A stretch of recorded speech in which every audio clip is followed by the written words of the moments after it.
Gargoyles. You know, I do not know the rest of that song. It was an episode of The Addams Family. Like these gargoyles came to life, and then Uncle Fester had to sing a song about gargoyles. It was weird.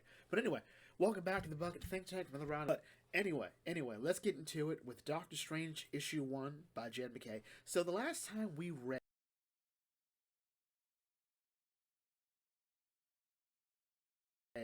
a Doctor Strange book, it was also written by Jed MacKay. It was The Death of Doctor Strange. And then he wrote the sequel, which was, I think it was called Strange, where his ex-wife Clea took over the mantle. And through the course of that adventure, he's now back. Presumably it. I only read the first volume of that. I'm looking forward to the second volume just to figure out what's going on. But anyway. So, like we did before, Strange is back, and he's sort of basking in his new life. Because, he's better than he was before. Death will do that to you if you come back. Look at Yu Yu Hakusho.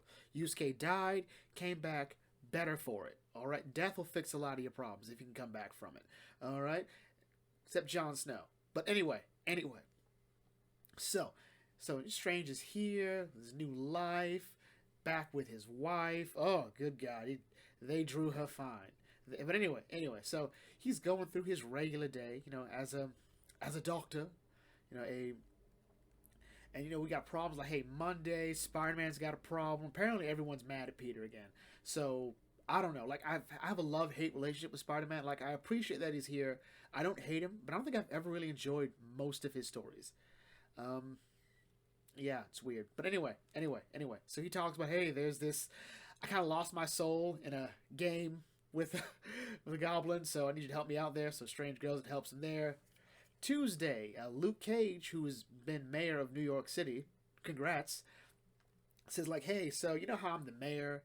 Well, apparently your wife is calling herself the warlord of Manhattan, and the magical community seems to think that means I'm not legitimate, so I need you to go down there and straighten that out.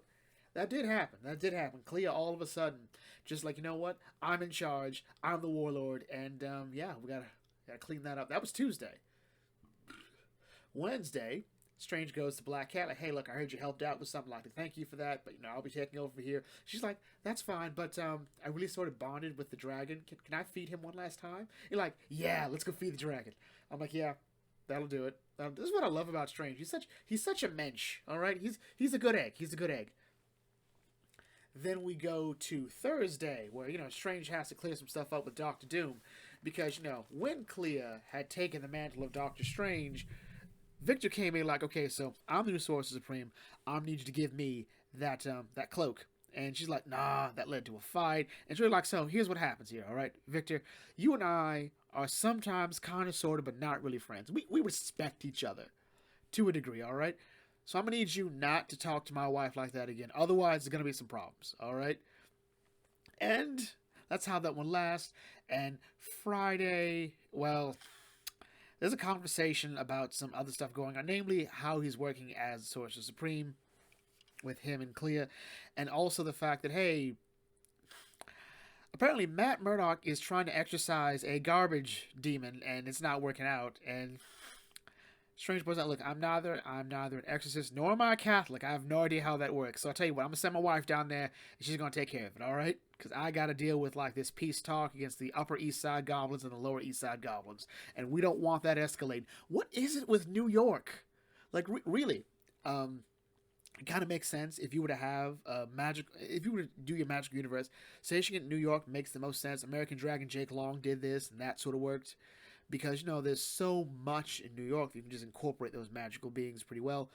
And in the Percy Jackson universe, the Greek gods are stationed in New York City anyway. So yeah, it works out to do this here. But Jesus, even Gotham doesn't have this kind of problems, let alone that many superheroes. Get your stuff together. But anyway, so Clee's like, are you sure you want me to deal, because, you don't like how I tend to be pretty aggressive with this stuff. Like, Clea sort of kill first, ask questions later. And it seems like, look, it's trash, all right? I'm not going to lose any sleep if you kill it, all right? Which, it's kind of messed up. It's sentient, right? I don't know. So anyway, then of course Saturday, they chill. I actually do like this scene, Steven and his wife, chilling out. these are the small things that make life worthwhile, you know? So then they get back to work on Sunday. So apparently there has been a refugee issue, and the dark and the what is it? The warlord, the source supreme of the purple dimension. What is it? Agamon? Agamon. Like, yeah, I'll take him. I'll take him. And Clea and Strange are like, oh no, he can't take them. He's gonna enslave them. You can't enslave the refugees. So they go in and like, hey, you know what? We'll take them. We'll take them. And so they gotta go get the rest of them, and at least it's sort of back and forth, especially because Agamon was responsible for Steven's death the first time. So he's like, you know what? I'm not gonna forget. Like, I'll let it slide, but don't think I'm gonna forget. Which is weird, because you don't let that thing slide. But I think he's like, look, the political games. I've made some enemies. The back and forth, and what matters is I'm back, bitches. All right, so yeah, so I'm gonna take these ones, and we'll call it a day. It gets a little hairy with the scuffle, but ultimately they're able to get out with the remaining refugees. Clea's still not feeling too well about that, namely because one of the refugees were killed in front of them. And while Steven is sort of, he's mad too, like, he still approaches as a doctor. And his duty is always to the living, the lives he can save then and now. So while he does intend to go after Agamon at some point, he's like, the first things first is the living. Clea is not really that kind of person. Like, no, we're going to finish this right now. Hold my purse, Steven. I got this. And I'm lying. She doesn't have a purse. But anyway, while answering a call from Jennifer Walters, we then cut to Agamon, who is attacked by someone who he says is strange. Like, he identifies them as strange and dies. And presumably his girlfriend, love slave, or whatever, has her vision obscured by that block. So all she probably heard was strange. So which strange was it? Was it Steven? Was it Clea? We don't know. Also, Wong is doing a thing. Wong has joined an organization called WAND. Wizardry, alchemy, necromancy. I love it. Necromancy department. I'm like, okay, cool. WAND. And it's an organization consisting of 2 members, and they just recruited this very weird dude who's trying to forcefully open people's third eye. To which Wong is like, look, I get people should, be aware of magic, but you can't open their third eye when they're driving on the highway, all right? That will be chaos. There will be destruction. It's just, no. But anyway, so they get an alert, and it's that Agamon's dead. So yeah, this is it. So ultimately, Doctor Strange issue 1, I think, is a fun issue 1. It sort of gets the job done, I think. It reintroduces the status quo. I didn't feel I needed to know any more than I already did going into this, so it's all right. I like the art a bit better here. Is it the same art? I feel real bad if it's the same art. I don't think it's the same art. I do agree with people who say that, we shouldn't be killing off characters just to bring them back. But the question that I think has to be issued is there a real discussion about which characters need to just be killed off and replaced? Because death sort of lacks any meaning if, that character's going to come back in like a year. All right? Especially when there's no real pomp and circumstance to it. Like, there used to be a time when characters were killed off. It was a big deal, and their return was an even bigger deal. Like when Batman was killed in the events of Final Crisis. Well, killed in the events of Final Crisis. Bruce was gone for a good while. Like, the Batman and Robin book was lasting a good long time, which was just Dick Grayson and Damian as Batman and Robin. Tim Drake became Red Robin, possibly his last great moment in the sun. And the whole DC universe had to shape around the fact that Bruce was gone. Even if we found out that he was traveling through time, we still had to deal with that. And I think the problem is now we don't quite know how to deal with that. We're too afraid of changing the status quo that much. But do it. Alright? Do it. And now they're like, well, Alfred's a good example. No, it's not. Because pretty much anytime they want Alfred in the story, they'll put Alfred in the story. All right, if you're going to have a bunch of out-of-continuity stories, well, this is what happens if Alfred was alive. And all you're showing us, wow, it actually is better with Alfred, then what's the point? Bring Alfred back is what I'm saying. And then both companies have to sit down and say, all right, so outside of people's parents, who can stay dead? All right? Overall, really fun. Look forward to seeing issue 2. Hopefully I enjoy this more than I did the Scarlet Witch book. Next is Gargoyles. Gargoyles. All right, Greg Wiseman, issue 4. All right, so this one here there's a lot going on here. So we last left off, we got the sort of doings of the Manhattan Clan and the group from the Labyrinth Clan, with Derek and Maggie and their new child. I think it was Peter. Was that Michael or Peter? One of those two. And now we're back to sort of the bigger plot going on with the Mafia, because of course. But we get a nice little start off with Goliath reflecting on his love life. It's not as messy as one would think. So first there was Demona, who he lost to time because she thought that she was killed, but in the first story, and then he was put in stone hibernation. Then Then turns out that she survived these 1,000 years, and he lost her to her hatred. Turns out everything wrong with his life is kind of her fault. But he's also found this attraction to Elisa Maza. And if you remember the animated series, you don't blame Goliath, alright? You could do so much worse than Elisa Maza, but you could really do better. Alright? Alright. And so he talks about how great this life is, like this love is, and I'm glad they've moved around the Fangs. Also, there was a comic where they did have like a little break because they weren't sure if it would work out, and he dated Delilah, which was a clone, or a mutant, using the DNA of Elisa and Demona. And it was just so weird. I think Goliath was like, oh, I'm so conflicted. Oh, okay, like it's wrong, but oh, it looks so right. But anyway, I don't know. But anyway, so while this is going on, Dino Dracon is leaving prison, and he's being Dino Dracon. Dino Dracon is apparently the most dangerous member of the Dracon crime family because he is unrelenting. Like, even the dude coming to pick him up, he just kicks him out of the car. I was like, wait, why would you do this? He's here to be your ride home. And there's a whole issue about how the media is perceiving the Gargoyles as well. A really cool thing is Matt Bluestone is put in charge of the Gargoyle Task Force. And says, well, these Gargoyles came in and like threw these dudes out of this car. Matt points out, well, it seems that those 3 people that pulled out of the car were burglars, committing a burglary. So, yeah, Matt, who is friends with the Gargoyles, is trying to play this very interesting political game where he's trying to give them like, hey, they clearly aren't all that bad. But he can't reveal that his connection to them, because then not only does he come out as biased, he'll be removed from the task force. His position here is to try to provide as much safety and common sense to this situation as possible. So we'll see how that pans out. Meanwhile, Dino Dracon meets his family. They're talking about, hey, Tony Dracon was weak, all right? My dumbass nephew couldn't handle this, all right? And apparently, Tony's named after his uncle? But anyway. He points out that, hey, this new player came in to cause... Glasses points out this new player came in, and it's really what the problem is here, because Brody's outfit came out of nowhere. No one could see him coming, mainly because they got Jack Dane, one of their members in, and he was able to just spill out all this information, and that was the real edge that Brody's group had. I'm like, okay, I see it.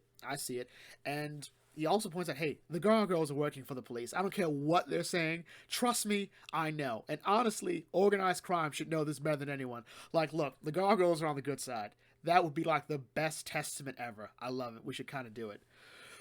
Anyway, so then, I think the more interesting part is Goliath is now, we cut to the Manhattan Clan at Xanatos Castle. Well, it's Castle Wyvern officially, but I guess it's Xanatos now. I don't know. But Goliath reflects on, I haven't spent a lot of time with my boys, the 3 Rookery brothers. And he goes to see them, and they're all getting ready to go off somewhere. Brooklyn and his mate, I think her name's Katana, because she's Japanese, goes and helps give their son a history lesson. Broadway and Angela going to meet Cold Stone or Cold Fire, one of those two, before they go off for the night. And Lexington, feeling kind of left out because he's the only one not getting laid, is like, I'll be in the computer room. So they have their own lives now. They're sort of branched out. Lexington is feeling a bit left behind, which makes sense. Greg Wiseman did mention at one point that he felt Lexington was gay, but this isn't that he's gay. It's that everyone else has somebody. So I don't know where we're going with this. Goliath and Hudson have a conversation about it as they go on patrol, and Goliath thinks that it's because, when they woke up, they were the only 3 young gargoyles in existence, so they really got really close and really sort of bonded together. But Hudson points out that, even before they were that close, they were pretty much legitimately brothers in every sense of the word, not just in a rookery sense. They were the three caballeros, and the problem is they've moved on with their lives to doing other stuff, and they've sort of forgotten their bond. But crisis makes them stronger. I was like, well, maybe there'll be a crisis soon that'll help them remember how close they are. And lo and behold, so begins our crisis. So, the two dudes dress up as gargoyles, and they apprehend these two kids. And they say, you don't know who we are, you don't want to do this. They met in secret, so clearly they might be mafioso family, we don't know. Goes in, here comes Goliath and Hudson, like, yeah, let's go in. I'll take care of the gunman, you get the car, we're going in. They're like, hey, yeah, actually, we know no one's going to think we're gargoyles, but they come in with the gargoyle task force, and Goliath realizes they're quarrymen. And they cut Goliath, and Goliath is captured, and he's like, yep, I wish for a crisis, and here's the crisis. And that's how the comic ends. Ultimately, Gargoyles issue 4 is fun. So far, these past 3 issues have been great. They've let a lot of fun stuff go through. This mafioso business with Dino Dracon coming in, and we saw in issue 1 when Tony found out that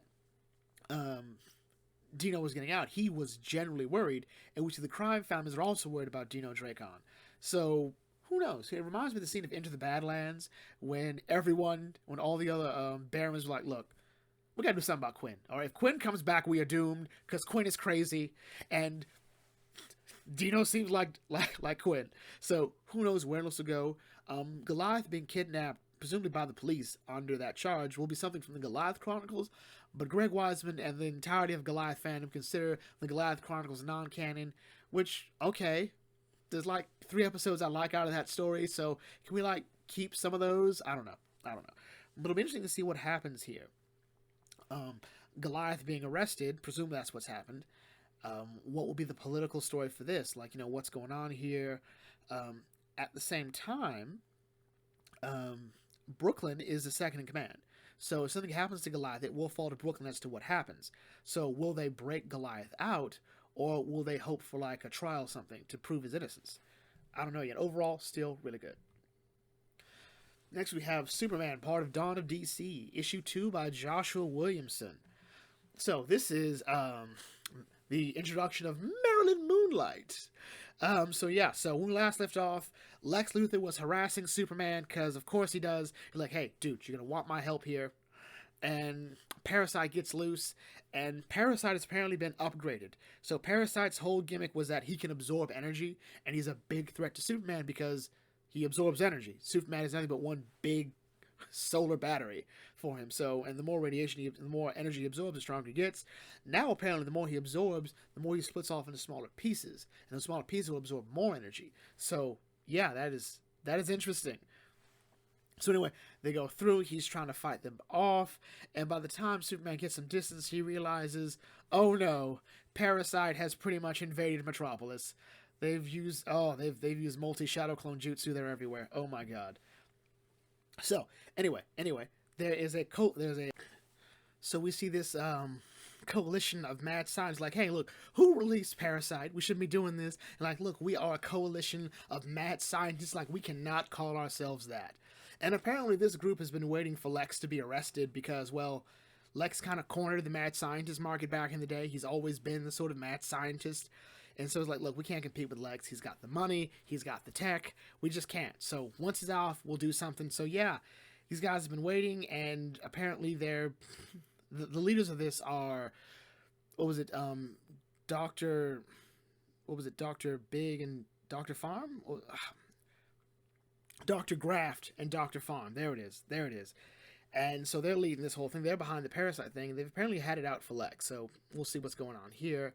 Meanwhile, as Lex heads to Supercore, which he's still not okay with, the Parasites have all headed there.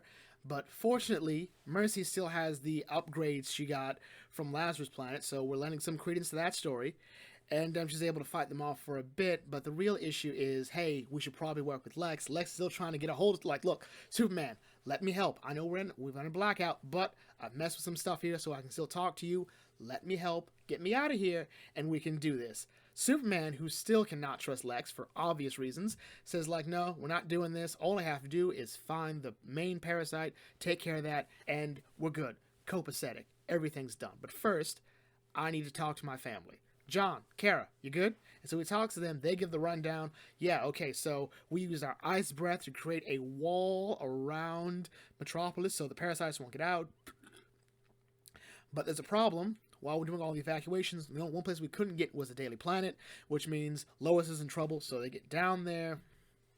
So Clark goes there, and he's met by Marilyn Moonlight, who's here to reveal that she's been protecting Metropolis at night, while Superman was off in World, and apparently no one else was fighting in Metropolis. So yeah, poo-poo. And it's a nice design. She uses moonlight to create hard light constructs. So she's a Green Lantern, but she's from like the Moon Corps. Like, okay, weird. So we go from, he's like, do I trust you? She's like, I'm going to help you out. So she gives him a burst of moonlight, which is really just, sunlight reflected off the moon. So it tracks, I guess. And so he finds Lois. Lois is like all of a sudden like an energy vampire. And Superman looks at her with his like microscopic vision, like, oh no, parasites multiplied and divided into smaller pieces.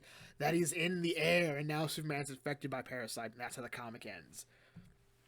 Ultimately, Superman issue 2, I felt, was actually really fun. The atmosphere was believable.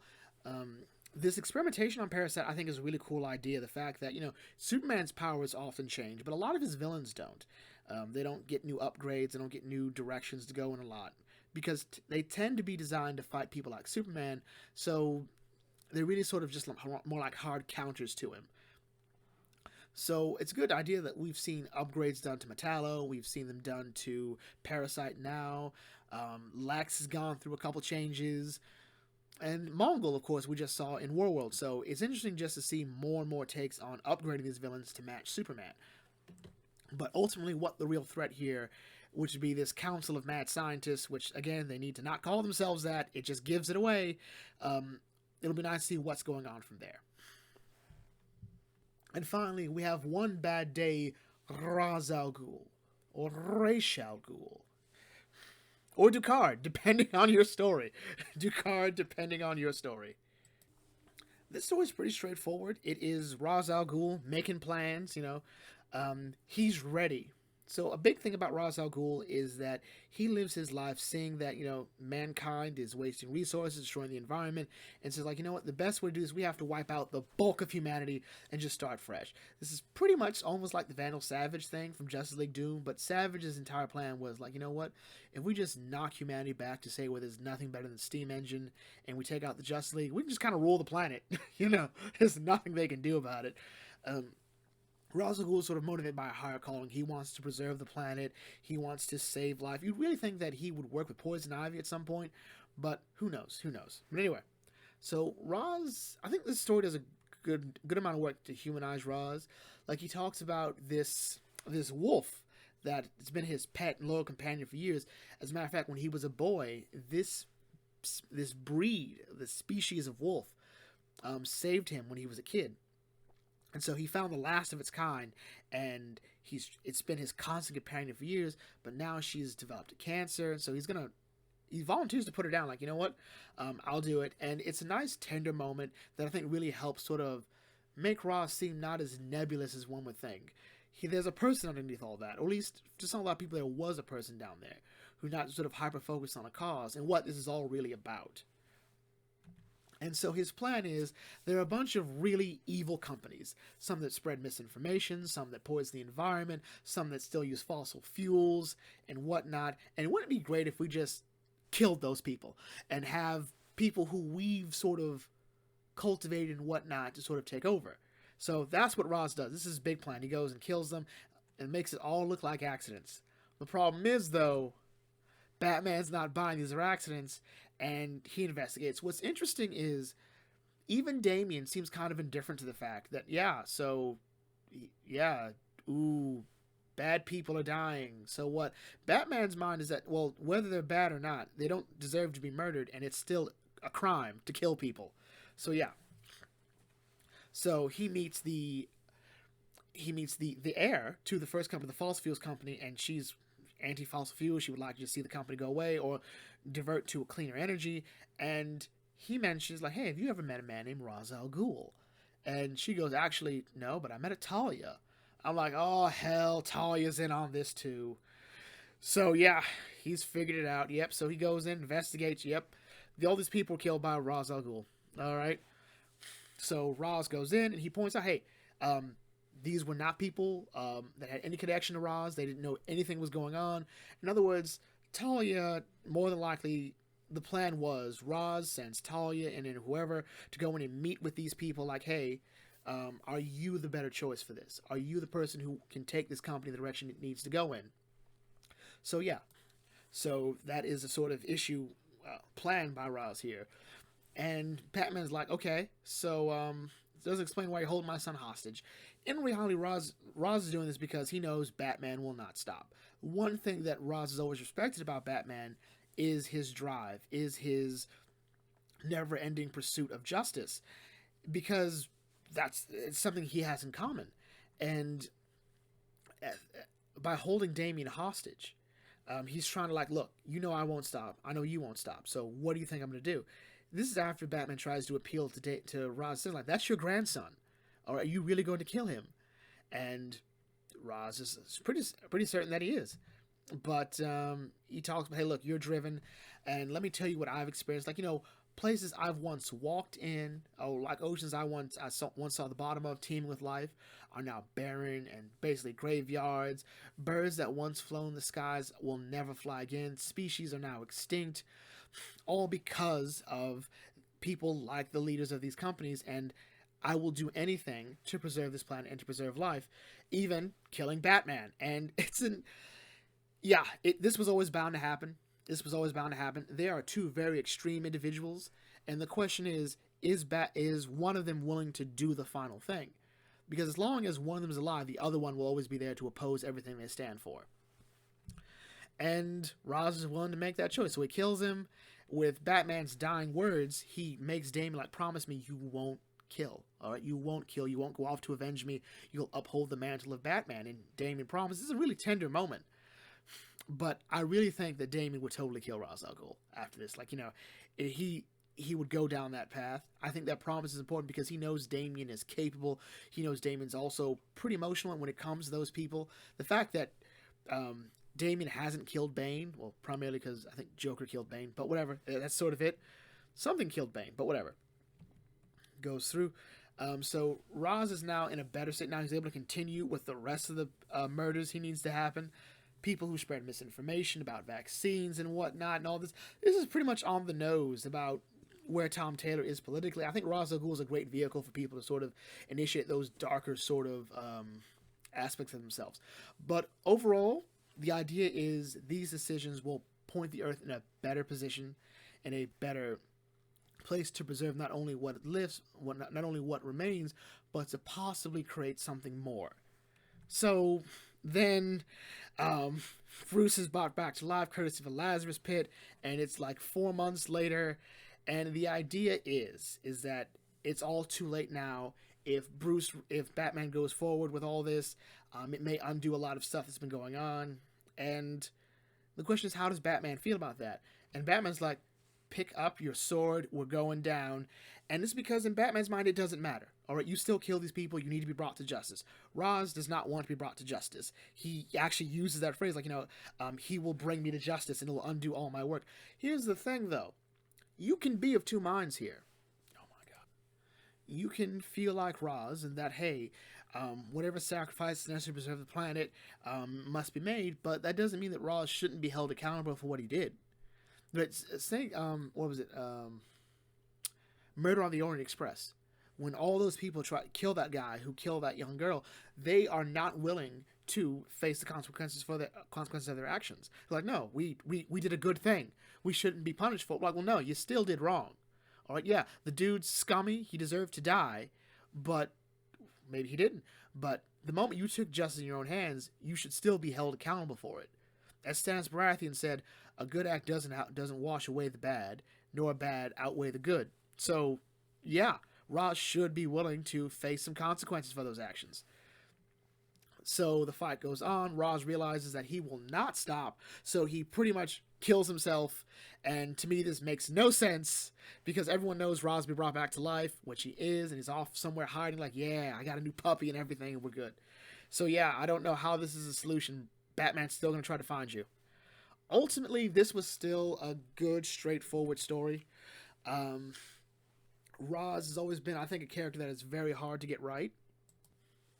And I think in terms of motivation, I think this book does get it right. And I think this is also the last of the One Bad Day series. I'm kind of glad it's over. This has been a mixed bag. But let's sort of go over where we left off, or where we are so far. So I would say this story here, I think, was fine. I think it does endear you to Roz. I think it does endear you to where he's coming from. I think it's very easy to sort of write off the fact that he thinks he's the best one to rule the world, but this plan doesn't involve him ruling the world. It's just him saying, like, you know what? These people here are ruining the planet, and we need to fix it. Now, granted, Roz's intent is to wipe out a bulk of the population. This one seems is a bit more precise. He's always been about destabilizing governments and hoping, or at least putting in the right people there. So, there's also been moments when I think he's like released viruses to kill humans. So, it's up in the air with Roz. And then, of course, if you go the Arkham City route, where, Roz is a mixed bag in terms of how far he wants to go for his crusade. But let's talk about the One Bad Day series in terms of the books that came out. So I think this is all right. I think it's good. This story, I think, was just a cut and paste attempt at the Killing Joke. I mean, I think it really was. I think that's one of the reasons why a lot of people don't like it, because it's just Tom King trying really hard to be Alan Moore by recreating a book that Alan Moore hates. So yeah, it's a weird one. It also doesn't make much sense as a story. I mean, because the idea is everyone's too afraid of Riddler to kill him. So I'm like, I don't think that's true at all. Like, stupid. Like, Jason will kill him. Jason will kill him. It's kind of, and we're done. Look at that. Plenty of Batman villains will kill him. That simple. That simple. Two-Face, I will say, is still the worst one. Like, even as I think more about it, all it revealed was like, hey, Harvey is Two-Face. Two-Face is Harvey. It's a sort of like bad attempt at like this realization that Two-Face as an entity, as this other personality, is still a part of Harvey, and it comes from somewhere within Harvey. And it's sort of the idea that, hey, Harvey can be just as bad as Two-Face. And I don't feel the story really goes into that. So yeah, I think the best Two-Face story in like the past 10 years has still been Scott Snyder's All-Star Batman. So yeah, poo-poo. Then we get Penguin. Penguin pulled this entire idea out of the pit it was in. Like, guys. Let me show you how we get it all back. All right, Penguin loses his empire, gets it back in one night, and looks Batman in the eyes and says, I've kept you alive this whole time. You have no idea. All right, I've given all of your enemies just enough so that they can challenge you, but that you can't stop them. All right, I've always done that. I've been in control of Gotham City, not you. So let me go fix this mess. All right, and he does. It's great. I love it so much. Then Mr. Freeze came in with the old 1-2. He came in, kept it cool. I'm sorry. I couldn't help myself. Sort of a new take on Freeze's story. Like, what's interesting is the first two were like these sort of tragic stories, Batman being forced to kill Riddler, and like no one really felt that. I think Riddler's coming out on top in that way was a bit too much. Harvey's was more tragic, which is how most Two-Face stories end. But then Penguin came in like, yeah, victory. I'm out on top. I showed who really runs the city. Freeze comes in, and his story is everything you want from Mr. Freeze's story. It's tragic. It's beautiful. It revealed possibly an ugly side about Victor Freeze's character, which, fine. But it also comes out with him sort of getting what he wants, honoring his wife's memory, and putting his work to good use, which is what he always wanted. So, yeah, there's that. Bane was surprisingly interesting. It sort of defined the whole Bane story. It's like, look, my life has been about the time I broke Batman, and I haven't really lived past that at all. All right, those are my glory days, and I've kind of peaked. There's been nothing else for me, and This story is about him really trying to go on this adventure with Batman and sort of finding a new purpose with this kid. So yeah, it's, I think, really good for that. But I think it sort of missed the idea of one bad day. Like the last three sort of missed the point of one bad day. But it does show you other sides of this character, or maybe just sides that hadn't been explored yet, like with Penguin, and this side with Bane. Like, hey, what else does he do? Catwoman is not the worst, but it actually is kind of weak. Again, what is the point of one bad day? What is this? Like, I think we might be too married to the concept of one bad day in regards to what I meant for the Joker. One day, and what it took was one day for everything to go wrong for him, and he lost his mind, lost his marbles, nutty as a squirrel.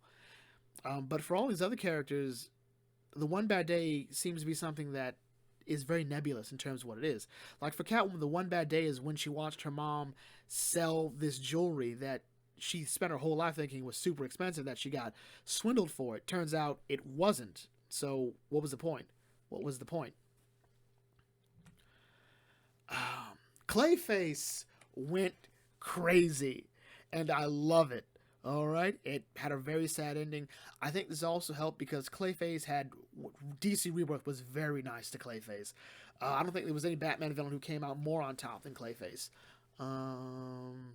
Joker technically came out on top by being used very little, so take from that what you will.